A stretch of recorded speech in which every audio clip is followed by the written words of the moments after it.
J'ai hésité à enregistrer un numéro spécial le lendemain de l'élection du président américain, mais j'ai bien fait de m'en abstenir. C'est une éventualité à laquelle j'avais pensé si les choses s'étaient mal passées. Mais apparemment, elles se sont bien passées. J'entends sans contestation ni fraude, surtout contrairement à ce que Léon semblait redouter. L'abonné au Monde lui a sauté d'ailleurs dessus dès son arrivée en disant « Bon, d'accord, tu avais prévu un raz-de-marée trumpien, je te l'accorde, mais tu avais dit aussi que Musk avait mis les ingénieurs sur le coup de la fraude pour prendre les gens sur le fait après l'élection, en dévoilant les mécanismes, etc. Et ça n'a pas eu lieu. Léon a parfaitement admis avoir été devancé par Musk dans cette opération. Il a dit c'est comme une partie d'échecs, tu as le choix entre laisser l'adversaire déployer une tactique nulle et le laisser aller jusqu'au bout et le mettre au mat en 3 coups, à la fin sans prévenir, comme ça, ou en quelque sorte lui dire si j'étais vous, je ne ferais pas ça parce que mon fou et ma reine vont vous coincer immédiatement. Et là, visiblement, ce qui a été choisi, c'est la prévention des coups fourrés par des méthodes que nous ne connaissons pas encore. Les équipes de Musk ont fait savoir qu'elles avaient placé assez d'observateurs et de transfuges au poste clé pour prendre les fraudeurs sur le fait. Et comment ont-ils fait pour injecter des espions comme ça dans tout le dispositif? Eh bien, Léon a dit, en payant tout simplement, en plus ils ont eu le temps pour une fois, quand un système est corrompu, si tu demandes au type combien on te paye pour fermer les yeux, et que le type répond, mettons 50, s'il t'offre 100, eh ben, il ouvre les yeux, crois-moi. J'y crois pas du tout, justement, a dit l'abonné au Monde en chantonnant d'un air de défi. C'est une vision puérile, on n'est pas dans une cour de récré. Je vois mal Trump se comporter par Musk interposé comme un trafiquant de drogue qui achète le contrôle sur des points de deal dans la rue. Mais Léon a répondu, tu as tort, parce qu'il y a de ça. Je veux bien croire que ce qui a été déterminant, ce soit plutôt le reste, la suite, les menaces directes. Oui, Trump a carrément dit, ce qui a été très peu commenté, mais c'est la vérité, ceux qui se livrent à des manœuvres frauduleuses autour du comptage et de l'enregistrement des votes le paieront très cher et doivent s'attendre à passer le reste de leur vie en prison quand je serai de retour. Là, a dit Léon, vous avez l'explication du fait que l'annihilation de l'adversaire et si bien marché, c'est la conjonction de deux choses, d'ailleurs de deux bluffs, éventuellement, mais c'est ce qui compte, c'est le résultat. D'un côté, Musk a fait passer partout le message « Je vous préviens amicalement que nous savons tout ce qui a trait à la fraude ». Et de l'autre, le Big Boss, lui, a dit « Ceux qui croient que c'est du bluff n'ont qu'à essayer, mais qui ne s'étonnent pas s'ils passent le reste de leur vie en prison ». Et visiblement, ça a fait réfléchir beaucoup de monde dans le mois qui a précédé le scrutin.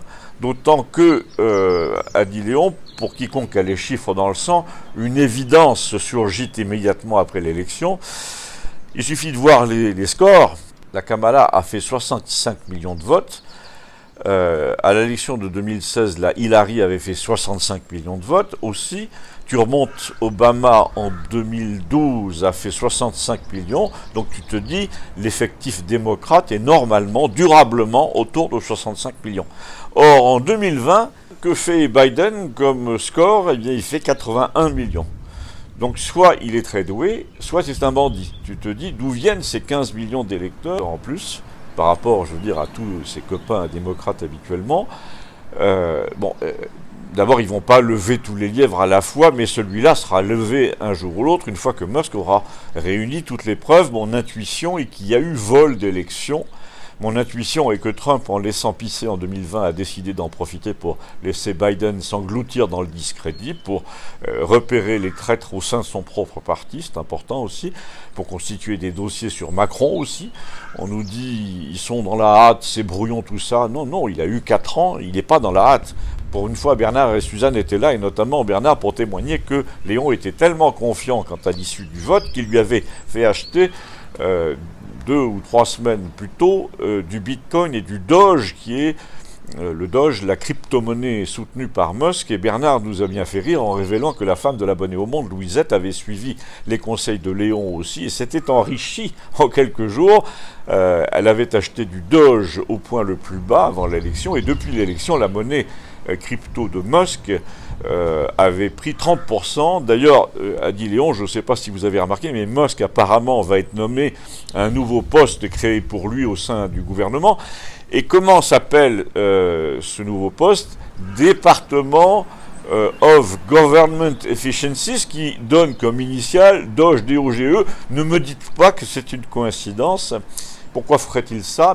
Parce que le type n'a pas le droit, vu son influence, de faire de la retape pour sa crypto-monnaie favorite, qui est le Doge. La justice s'occuperait de lui pour manipulation des cours, donc il envoie un message subliminal selon lequel ses responsabilités futures au gouvernement vont faire grimper le Doge, et ça marche. Là, l'abonné au Monde que Maud semblait interroger là-dessus en disant « Petit cachotier, alors ta femme spécule sur la crypto, c'est ça ?» Il a répondu « Je ne sais pas, c'est le compte de ma femme, elle fait ce qu'elle veut avec son argent. » Francesca, qui ne comprenait rien du tout, a eu droit à son explication éclair. On lui a dit la crypto et la bourse en général, si tu veux spéculer par Internet, maintenant c'est comme Unibet, comme Winamax, etc. Tu paries par carte bleue et si tu as acheté 1000 € de crypto-monnaie le lendemain, tu peux avoir gagné ou perdu 1200. Et Francesca a dit qu'elle ignorait aussi ce qu'était Unibet. On lui a répondu c'est la même chose que le PMU.